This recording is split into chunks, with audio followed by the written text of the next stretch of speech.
The Illuminati was founded on May 1st, 1776, by Adam Weishaupt, a professor at Ingolstadt University. Weishaupt obviously had been a serious student of the occult, for many of its bizarre features and symbols were incorporated into his organization. Weishaupt had been active in the Masonic lodges of Germany, and found in them the perfect vehicle for recruiting into his secret order, which he described publicly as the highest level of Freemasonry. The Illuminati was formally incorporated into the Masonic lodges at the Congress of Wilhelmsbad in 1780.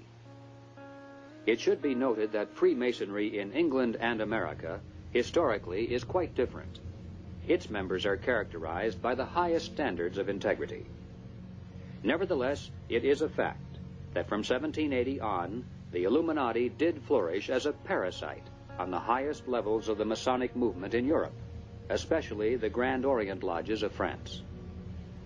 There were 8 conspiratorial rings within rings, advancing from the outermost novice inward to Rex, or king. The king, of course, was Weishaupt himself, who had adopted the code name Spartacus. Those in the outer rings were told that the grand purpose of the order was to make of the human race, without any distinction of nation, condition, or profession, one good and happy family. But by the time the member had advanced to the level of presbyter, or priest, his oath of absolute secrecy and obedience had become deadly serious. Only then was he allowed finally to see the ultimate goal of the order. It was the destruction of all religion, replaced by the worship of reason, or humanism, and the destruction of all independent governments, replaced by a new world order, a world government ruled from behind the scenes by the illuminated ones. Needless to say, most members were never allowed to see these goals. In the words of Adam Weishaupt himself, "These good folks swell our numbers and fill our money box. Set yourselves to work. These gentlemen must be made to nibble at the bait.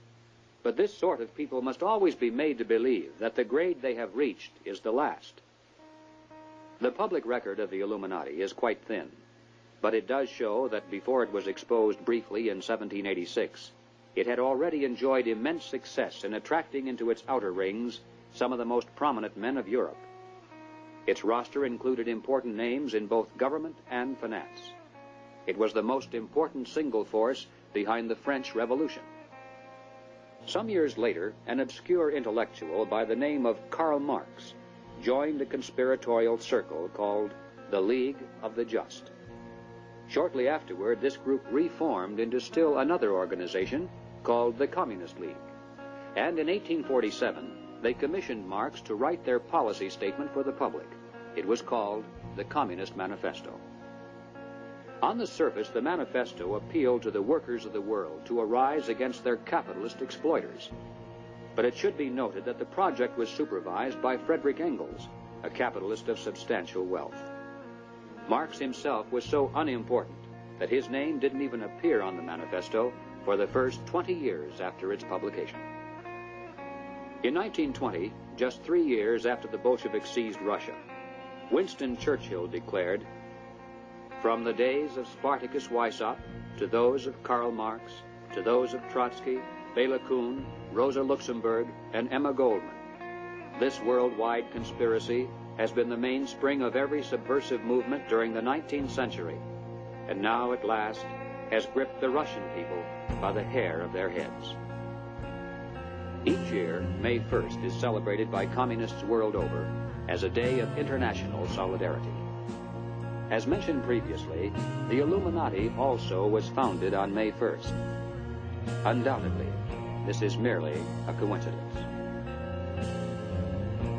The symbol of the all-seeing eye is closely associated with the Illuminati. Like many other features of this conspiracy, apparently it was taken by Adam Weishaupt from the occult symbolism of ancient history. It appears today among the symbols of the Rosicrucians, the Freemasons, and many others around the world, including the Cao Dai in South Vietnam. Undoubtedly, it is merely a coincidence that the all-seeing eye now appears on the alternate side of the Great Seal of the federal government, and also on the $1 notes of the Federal Reserve System. At the bottom of the seal, in Roman numerals, there is the date 1776. This, of course, is the year of American independence. Undoubtedly, it is merely a coincidence that it is also the year of the founding of the Illuminati. But then, perhaps, none of this is merely a coincidence. Is it possible that both the communist and capitalist conspiracies have yet one more inner circle within the circle that is common to them both? Is it possible that both movements, unbeknownst to most of the people in them, are merely contemporary counterparts of a much older conspiracy? There is much evidence, far more than presented here, to indicate that this is the case. But frankly, we don't know. Until someone on the inside of such a master conspiracy decides to reveal its existence today, we simply have no way of finding out. But we do know that it is not impossible, and certainly not absurd. What then is our response? Fortunately, it's not necessary that we resolve the historical question of the conspiracy's origin. Regardless of whether there is one controlling group, or two cooperating, or three competing, or 4, or 10. In practical terms of what can be done about it, our response must be the same. Conspiracy, as it operates at the highest level in the United States today, rests upon two solid foundations and enjoys the protection of shelter. If we could knock out its foundations, it would collapse, and if we could strip away its shelter, it would wither and die. The shelter is secrecy. The foundations are big government and manipulation of money. No conspiracy can stand the light of exposure. No conspiracy can rule the masses without the tool of an extensive government bureaucracy. And certainly no capitalist conspiracy can long survive without control over the nation's money. Expose the conspiracy. Reduce the size of government. Return our money to a standard that cannot be manipulated.